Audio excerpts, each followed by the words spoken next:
नमस्कार, मैं हूं आपके साथ अवंतिका अवस्थी। बात करेंगे उत्तर प्रदेश खबरों की। उससे पहले एक नजर सुर्खियों पर। रमेश बिधूड़ी के बयान पर दानिश अली की स्पीकर को चिट्ठी, लिखा संसद में नहीं छोड़ता तो आप मुसलमानों के साथ क्या करना होगा। मायावती ने भी किया ट्वीट। रमेश बिधूड़ी की बदजुबानी पर सियासत तेज, सपा प्रमुख अखिलेश यादव ने बीजेपी को घेरा। अखिलेश बोले, ये किसी आपराधिक घटना से कम नहीं। अमेठी में संजय गांधी अस्पताल के मुद्दे पर कांग्रेस उग्र, यूथ कांग्रेस ने कलेक्ट्रेट दफ्तर में किया प्रदर्शन। अमेठी प्रशासन को सौंपा ज्ञापन। यूपी के स्कूलों में फुल पैंट शर्ट पहनकर आएंगे छात्र। संचारी रोगों से बचाव के लिए सरकार ने दिए निर्देश। बढ़ते डेंगू चिकनगुनिया को देखते हुए फैसला। एक्टर सुनील शेट्टी ने बाबा विश्वनाथ के दरबार में लगाई हाजिरी। विधि विधान से की महादेव की पूजा अर्चना। एक्टर ने फैंस का भी जताया आभार।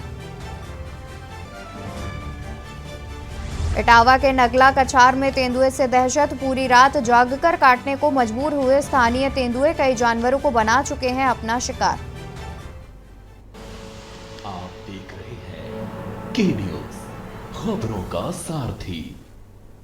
खबरों में बात करते हैं वाराणसी की, जहां पीएम मोदी का आज एक दिवसीय वाराणसी दौरा है। आपको बता दें कि प्रधानमंत्री नरेंद्र मोदी आज एक दिवसीय वाराणसी दौरे पर रहेंगे।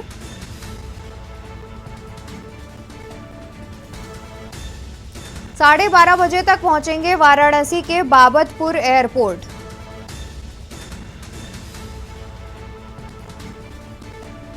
प्रधानमंत्री एक दिवसीय वाराणसी दौरे पर।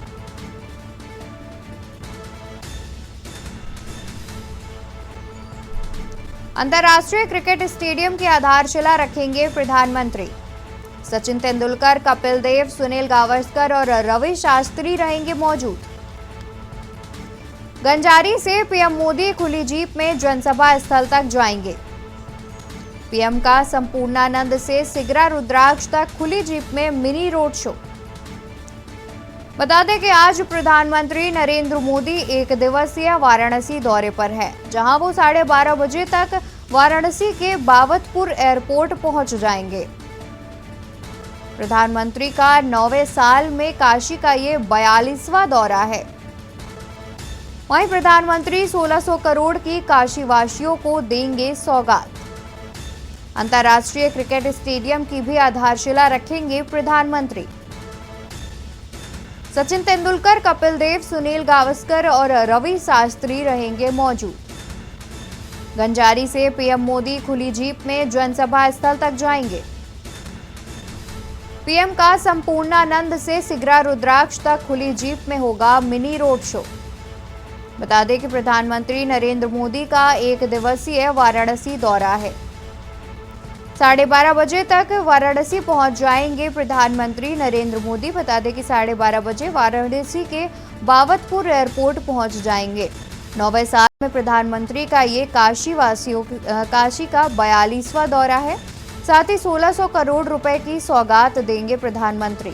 इसी खबर पर तमाम जानकारी के लिए हमारे साथ संवाददाता विक्की डे जुड़े हुए हैं। विक्की, आपसे जानना चाहेंगे कि अब से कुछ ही देर में मतलब 12:30 बजे तक प्रधानमंत्री हैं जो वाराणसी पहुंच जाएंगे, तो इसको लेकर क्या कुछ अतिरिक्त जानकारी है?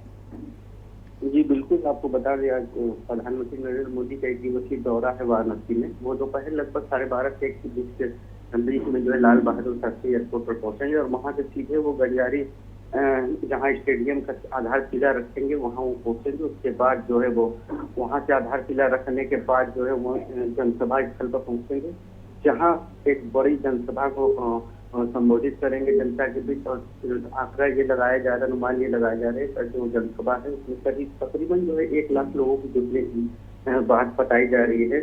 और आपको बता दें आधार उनके साथ मंच पे जो है क्रिकेट के दिग्गज जो है सचिन तेंदुलकर, रवि शास्त्री और कपिल देव, ये सारे जो दिग्गज हैं ये मौजूद रहेंगे।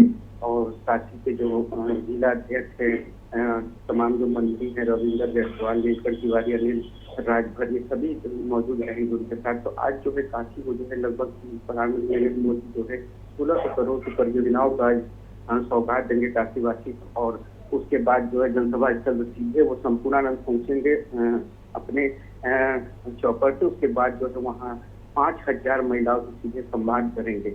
जो महिला बिल पास हुआ है उसको लेके महिलाओं से सीधे वो संवाद करेंगे और उनमें से उसके बाद वहाँ से जो खुली जीप में एक मिनी रोड शो का नाम दिया गया है, जिसको संपूर्णानंद से वो सीधे रुद्राक्ष पहुंचेंगे। रुद्राक्ष में जो है अटल आवासीय विद्यालय का वो लोकार्पण करेंगे।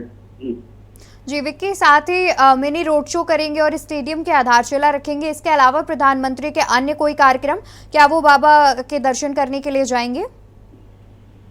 जी फिलहाल तो अभी सुरक्षा की बात करें तो वाराणसी में जो एसपीजी ने सुरक्षा संभाल रखी है और इन्होंने जो है प्रोटोकॉल में अपने बाबा विश्वनाथ और काल भैरव दर्शन के लिए तैयारियां पूरी कर चुकी है। फिलहाल अभी ऐसा कुछ है नहीं, लेकिन माना यह जाता है कि जब नरेंद्र मोदी वाराणसी में आते हैं तो बाबा के दरबार दर्शन करने जरूर जाते हैं, जिसको लेकर तैयारी प्रशासन की पूरी है। रोड को डाइवर्जन किया गया है। जी, और साथ ही प्रधानमंत्री के आगमन पर प्रशासन के द्वारा क्या कुछ तैयारियां की गई हैं? जी आपको बता रहे जनसभा स्थल से लेकर उनके जो कार्यक्रम बावतपुर एयरपोर्ट से लेकर जनसभा स्थल के शहर संपूर्णानंद में बड़ी व्यवस्था की गई है। सुरक्षा के लिहाज से बात करें तो एसपीजी और जो डीआईजी है, ये तमाम जो अधिकारी है पुलिस फोर्स, एक बड़ी फोर्स लगाई गई है जिनको सुरक्षा के दृष्टिगत। और रास्ते में चौराहों को सजाया गया है और रुद्राक्ष कन्वेंशन सेंटर में जब वो पहुंचेंगे पुलिस जीप में काफी इसके सांसद जो है तो वो कहीं न कहीं काशी वासियों को अपनी उपस्थिति जो है काशी के वासियों को दर्शाएंगे, जीप में पहुंचेंगे कि वो उनके साथ है। तो ये बहुत बड़ी एक वो है काशी वासियों के लिए जो आज 1600 करोड़ की परियोजनाओं को जो लाभ देंगे, इसके लेकर काशी वासी भी उत्सुक है। दोपहर 1 बजे से प्रधानमंत्री का आगमन होना है, जिसको लेकर तैयारियां की है। जी शुक्रिया विक्की आपका तमाम जानकारी हम तक पहुंचाने के लिए। तो बता दें कि 9 साल में प्रधानमंत्री का ये 42वां काशी दौरा है, जिसमें वो आज एक मिनी रोड शो भी करेंगे। वहीं 12:30 बजे बावतपुर एयरपोर्ट पहुंच जाएंगे प्रधानमंत्री नरेंद्र मोदी।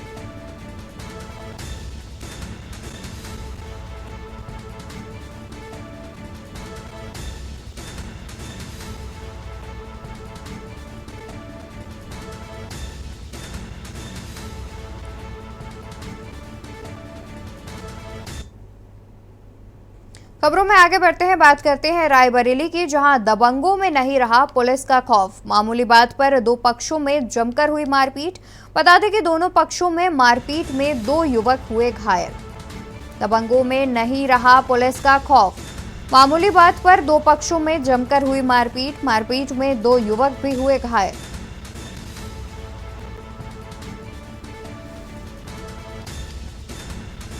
दोनों पक्षों की तहरीर पर पुलिस जांच में जुटी। मामूली बात पर दो पक्षों में जमकर हुई मारपीट। दो पक्षों में हुई मारपीट में 2 युवक हुए घायल। दोनों पक्षों की तहरीर पर पुलिस जांच पड़ताल में जुटी। हरचंदपुर थाना क्षेत्र का यह पूरा मामला बताया जा रहा है। खबर रायबरेली से, जहां दबंगों में नहीं दिख रहा है पुलिस का खौफ। आपको बता दें कि 2 पक्षों में मामूली बात पर जमकर हुई मारपीट। इस मारपीट में 2 युवक के घायल होने की सूचना सामने आ रही है। दोनों पक्षों की तहरीर पर पुलिस जांच पड़ताल में जुटी। बता दें कि मामूली सी बात में 2 पक्षों में हुई थी जमकर मारपीट, जिसमें 2 युवक घायल हो गए हैं। फिलहाल पुलिस ने दोनों पक्षों की तहरीर पर जांच पड़ताल शुरू कर दी है। खबर रायबरेली से बता रहे हैं, जहां मामूली सी बात पर 2 पक्षों में जमकर हुई मारपीट में 2 युवक भी घायल हो गए हैं। हरचंदपुर थाना क्षेत्र का ये पूरा मामला बताया जा रहा है, जहां मामूली से विवाद में 2 पक्षों में जमकर मारपीट हुई। मारपीट में दोनों पक्षों के 2 युवक घायल हो गए हैं। फिलहाल पुलिस ने दोनों पक्षों की तहरीर पर जांच पड़ताल शुरू कर दी है।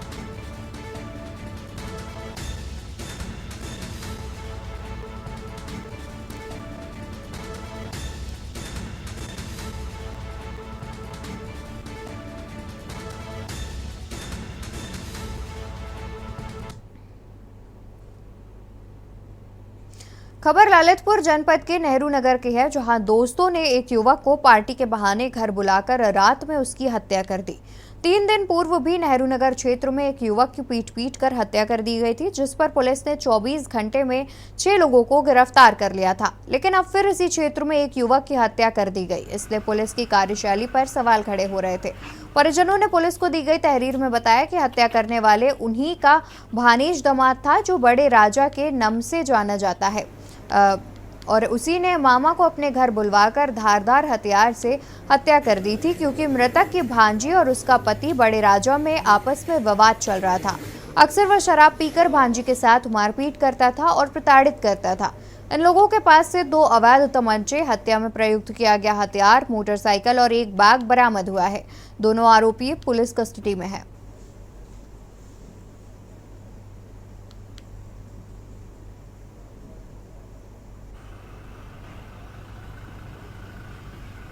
देखिए, एक घटना हुई थी जिसमें एक व्यक्ति को जो है धारदार हथियार से जो है उसका गला जो है पे प्रहार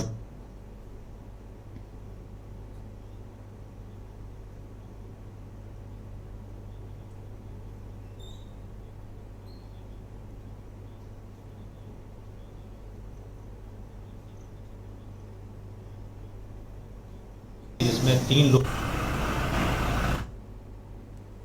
अयोध्या में चलती ट्रेन में महिला सिपाही से बर्बरता करने वाले आरोपी अनीश को एसटीएफ ने एनकाउंटर में ढेर कर दिया। मुठभेड़ में 2 आरोपी पकड़े गए हैं, जबकि क्रॉस फायरिंग में 1 दरोगा और 2 सिपाही जख्मी हुए हैं। यह एनकाउंटर अयोध्या के पूरा कलंदर के छतरीवा पैराकैल रोड पर हुआ। शुक्रवार तड़के एसटीएफ को आरोपियों के बारे में इनपुट मिला कि वो इनायत नगर में छिपे हैं। एसटीएफ और अयोध्या पुलिस ने ज्वाइंट ऑपरेशन शुरू किया। इलाके की घेराबंदी करके सर्च शुरू किया गया। खुद को घिरता हुआ देख तीनों बदमाश अनीश, विशंभर और आजाद ने पुलिस पर फायरिंग कर दी। जवाबी फायरिंग में विशंभर और आजाद घायल हो गए, जबकि दोनों के पैर में गोली लगी। इसी दौरान अंधेरे का फायदा उठाकर अनीश वहां से बाइक लेकर भाग निकला। एसटीएफ ने 40 किलोमीटर दूर पूरा कलंदर तक उसका पीछा किया। सड़क को पहले ही पुलिस ने सील कर दिया था। यहां पुलिस ने उसे घेर कर सरेंडर करने के लिए कहा, मगर अनीश ने पुलिस पर फायरिंग कर दी। जवाबी फायरिंग में पुलिस की गोली अनीश को लग गई।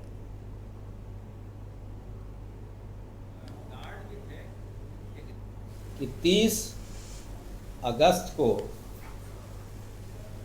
सरयू एक्सप्रेस में एक महिला कांस्टेबल के ऊपर प्राण घातक हमला हुआ था। इसके लिए मुख्यालय स्तर पे भी टीमें बनाई गई थी। शुरुआती विवेचना, चूँकि ये जीआरपी का जुरिस्डिक्शन था, उसने प्रारंभ किया। शासन ने इस प्रकरण को काफ़ी गंभीरता से लिया। इस पे विवेचना एसटीएफ को ट्रांसफ़र की गई, लेकिन हमारी रेलवे की टीम और स्थानीय टीम, स्थानीय पुलिस, अयोध्या जिले की तथा अयोध्या रेंज की तथा गोंडा जनपद की टीमें भी लगातार इस पर वर्क कर रही थी।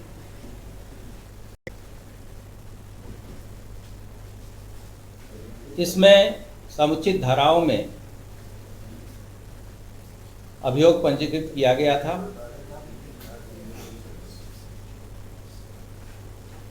तथा विवेचना के दौरान इसमें 394 तथा 504 ख आईपीसी की वृद्धि भी की गई थी। अमरोहा में बसपा सांसद कुंवर दानिश अली ने लोकसभा स्पीकर को चिट्ठी लिखकर भाजपा सांसद रमेश भदोही की सदस्यता रद्द करने की मांग की। आपको बता दें, अमरोहा से बसपा सांसद दानिश अली ने लोकसभा स्पीकर को चिट्ठी लिखकर बीजेपी सांसद रमेश भदोही की सदस्यता रद्द करने की मांग की। बताते चले कि कल सदन में भाजपा के सांसद रमेश भदोही ने बसपा सांसद दानिश अली को आपत्तिजनक शब्द बोले थे। इसके बाद सदन में हंगामा शुरू हो गया था। वहीं इस मामले में भाजपा सरकार को विपक्ष ने भी घेरना शुरू कर दिया है।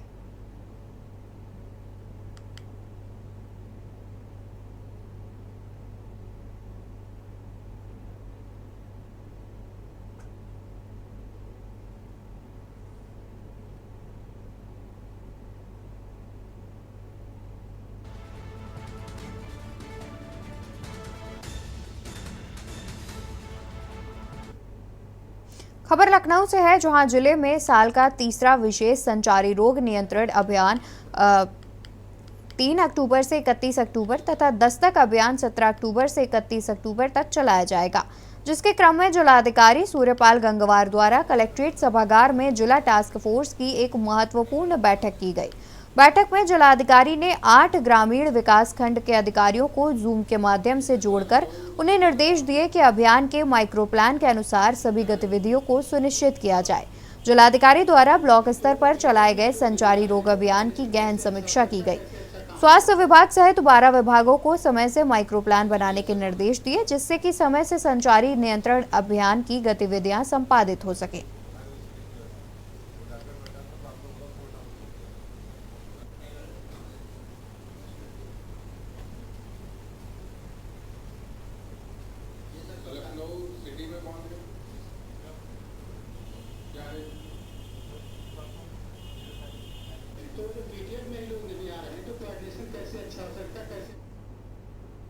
यहाँ रुकेंगे एक छोटे से ब्रेक के लिए, जल्द हाजिर होंगे अन्य खबरों के साथ।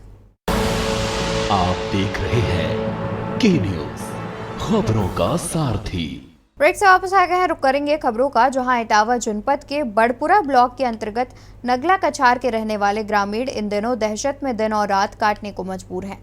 दरअसल नगला कछार गांव बीहड़ से सटा होने के चलते बीहड़ से तेंदुए की चहलकदमी से पूरे ग्रामीण में दहशत का माहौल बना है। यहाँ तक कि तेंदुआ अभी तक कई जानवरों को अपना शिकार भी बना चुका है। तेंदुए के शिकार के बाद ग्रामीण और भी ज्यादा खौफजदा है, जिसकी वजह से ग्रामीण हाथों में लाठी डंडे कुल्हाड़ी लेकर लगातार गांव की रखवाली व चहलकदमी करते हुए नजर आ रहे हैं। ग्रामीणों का कहना है कि तेंदुए का आतंक है। हमारे गांव में तेंदुए का आतंक बकरियों का शिकार करने के लिए बन चुका है। ये इधर तेंदुआ घूमते रहते, 2-3 तेंदुआ हैं, तो उनकी वजह से हमेशा सतर्क रहना पड़ता है, कब आ जाए। तो उसके बचाव का तो ये है कि हम लोग इकट्ठे रहते हैं और हाथों में लाठी डंडे रखते हैं और शोर मचा के उसको फिर भगाते हैं। कितने दिनों से तेंदुए की दहशत गाँव में बनी हुई है? अभी 2 महीने से इधर ज़्यादा रह रहा है, तो करीब 1 साल से इसके चक्कर लगते हैं, कभी आता है कभी चला जाता है। लेकिन अब की बार बरसात के दौरान यहाँ ही टिक के रह गया वो आसपास। ये बकरियों की है, तेंदुआ का आतंक है, गांव वाले भयभीत हैं। कितने दिनों से भयभीत है, क्या कुछ अभी तक? वैसे तो साल भर से मूवमेंट है उसका, और अभी 2-3 महीने से ज़्यादा है। क्या कोई उपाय किया गया है फॉरेस्ट विभाग? फॉरेस्ट वालों से कहा था, उन्होंने यही कहा अपना बचाव रखिए और छत पे सोइए। क्या उसको पकड़ने के लिए कोई प्रयास किए जा रहे हैं यहाँ पे? प्रयास कुछ भी नहीं किया जा रहा। फॉरेस्ट वालों से कई बार कहा है। एक नगर पालिका का सॉलिड वेस्ट मैनेजमेंट का एक प्लांट है वहाँ पे सामेत में। वहाँ पे कुछ दिन पहले सूचना प्राप्त हुई थी कि कुछ तेंदुआ का वहाँ पे लोगों ने, कर्मचारियों ने देखा। तब जब शनिवार की टीम गई और उसके कदमात गए तो लकड़बग्घे के उसमें दिखाई पड़े कि लकड़बग्घा है, कुछ झुंड का, एक लकड़बग्घे का झुंड उस एरिया में आया था। और मैं ये बताना भी चाहूँगा कि पूरा area Chambal wild life sanctuary का है और काफ़ी जंगल यहाँ पे बीहड़ क्षेत्र का काफ़ी है। इसमें तेंदुओं की संख्या में भी तेंदुए यहाँ पे काफ़ी हैं यहाँ पे इस एरिया। खबर चंदौली से है, जहां जनपद के मां खंडवारी पीजी कॉलेज में महाराजा सुहेलदेव प्रतिनिधि बैठक का आयोजन हुआ, जहां मुख्य अतिथि कैबिनेट मंत्री अनिल राजभर ने अपने जाति के लोगों से अपील करते हुए कहा कि चुनाव नजदीक है, हमें राजनीतिक गतिविधियों को समझना है। उन्होंने कहा कि समाज और पार्टी के लोग यहां बैठे हैं, सभी लोग हर सर भगवा हर घर भगवा का अभियान लेकर संगठन को आगे बढ़ाएंगे।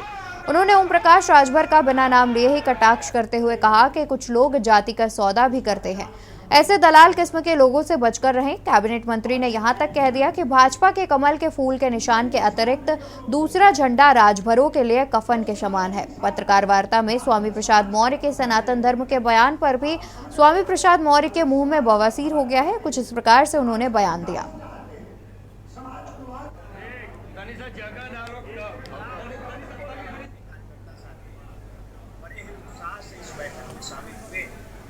और एक नारा जो हमने दिया है, हर घर भगवा हर सर भगवा, उस नारा को चरितार्थ करने के लिए, उस नारे को पूरा करने के लिए संगठन के लोगों ने आज संकल्प लिया है। अब आज से निरंतर ये संगठन चलेगा और इस नारे को चरितार्थ करने के लिए, इसको पूरा करने के लिए हर राजभर समाज के घर पर, उसके मरे झोपड़ी पर ये भगवा झंडा, कमल निशान का झंडा लगाने का काम हमारे कार्यकर्ता करेंगे और हर सर भगवा भी सजेगा। और प्रधानमंत्री जी का की जो लड़ाई आने वाली है 2024 की, उसमें ये समाज पूरी तरीके से बढ़ चढ़ कर हिस्सा लेगा। हमीरपुर में बीते दिनों आकाशीय बिजली गिरने से हुई महिला की मौत की घटना पर सदर विधायक डॉक्टर मनोज प्रजापति ने मृतका के परिवार से मिलकर पीड़ित को मुख्यमंत्री दैवीय आपदा राहत कोष से मृतका के परिवार को 4 लाख रुपए की आर्थिक मदद की। बीते दिनों बिजली गिरने से बेहद गरीब परिवार की महिला की मौत हो गई थी। पूरा मामला मौदहा के सिलोसर गांव का है, जहां बीते दिनों आकाशीय बिजली गिरने से एक महिला की मौत हो गई थी।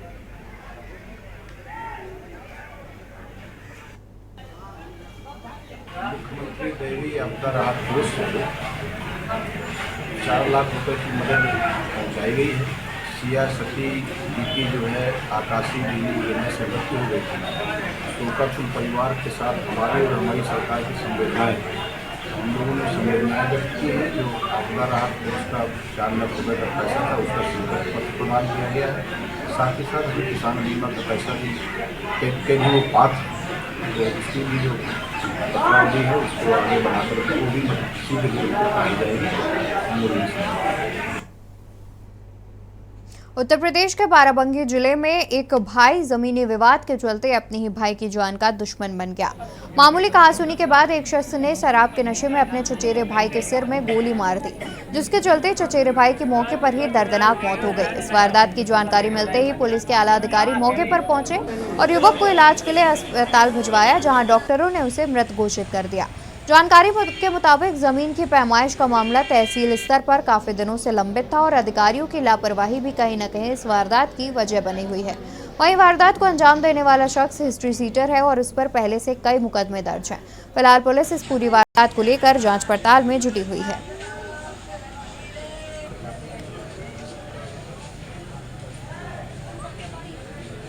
घटना भैया, हमारे भैया उठिर बैठी ना है और आए खरियों गोली मार दीन। आपके भैया क्या नाम था? रिंकू। किस बात को लेकर मारा? क्या विवाद था पहले? रितेश। अच्छा, बात किस बात को लेकर? कोई विवाद, कोई झगड़ा था पहले झगड़ा रहा है यहाँ भैया। किस बात को लेकर? खेती क्या रहा। अच्छा, उन लोगों का झगड़ा हुआ था। जब खैर सुनी तब मैं वहाँ दौड़ कर गया तो देखा कि मौके पर रिंकू गिर चुके थे और वो मोटरसाइकिल स्टार्ट करके भाग रहा था। हरिओम। किस बात को लेकर विवाद था? ये इनका पहले कुछ जमीन का लफड़ा चल रहा था, पारिवारिक लफड़ा, उसी में विवाद था। किस चीज़ से मारा है? लाइसेंसी बंदूक से मारा है। थाना रामनगर के छुड़िया मऊ चौकी क्षेत्र में चकगौरा गांव आज शाम को हरिओम, जो मृतक रितेश का सगा चचेरा भाई है, गाली गलौज की बात को विरोध करने पे उसने अपनी लाइसेंसी बंदूक से गोली मार दी। अस्पताल भेजा गया, जहां उसको डॉक्टरों ने मृत घोषित कर दिया गया। गोली मारना भी जानकारी में आई है। टीमें लगी हुई हैं शीघ्र गिरफ्तारी के लिए। मृतक जो है डिस्ट्रिक्ट हॉस्पिटल से उनको मोर्चरी भेजा गया, आवश्यक वैधानिक कार्रवाई की जाएगी। उत्तर प्रदेश खबरों में फिलहाल इतना ही। आप देखते रहिए के न्यूज़ इंडिया।